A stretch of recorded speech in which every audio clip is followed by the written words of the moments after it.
就是咱们企业的它在这个电子商务里边，它的核心竞争力应该是什么呢？互联网这个行业它是什么？赢家通吃，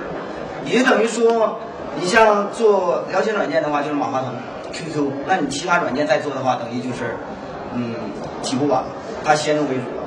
对不对？那么就说相对来讲的话，如果说你搜索的话，就上百度，然后这一块你再去进入的话，那肯定就是等于是烧钱，再如何去努力去做，但是它先入为主，赢家通吃了。那我们云书贸这一块为什么就说能够在短短的时间呢，就是说9个月时间，然后锁定了3000多万商户呢？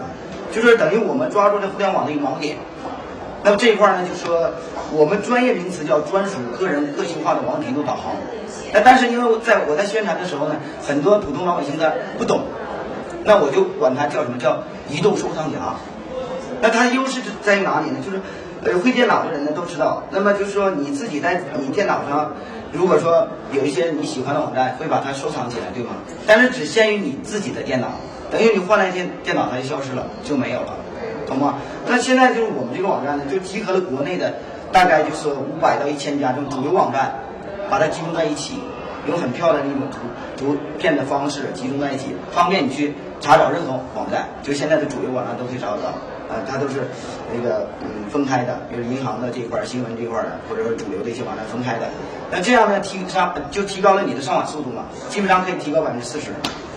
然后就是说，它跟好123的区别在哪里？好123就是说，您喜欢的网站添加不进来，你讨厌的网站删除不掉，对吗？那今天我们就是说，主流网站给你使用的同时呢，有一个你自己的专属个人个性化的你来设计的这样的一个后台管理系统。你可以把你所有的这个喜欢的网站全部都添加进去，所以这一块在互联网上目前是属于空白，然后我们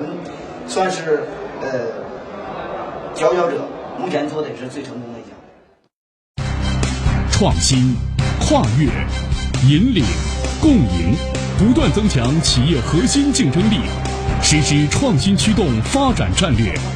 通过对市场占有率、品牌影响力、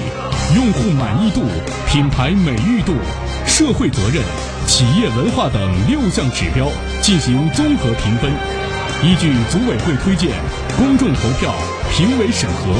中国建设银行、中国力郎、招商银行、海航货运、金朝阳企业管理等200多家品牌企业被推选为品牌赢在中国2013中国最具竞争力品牌企业。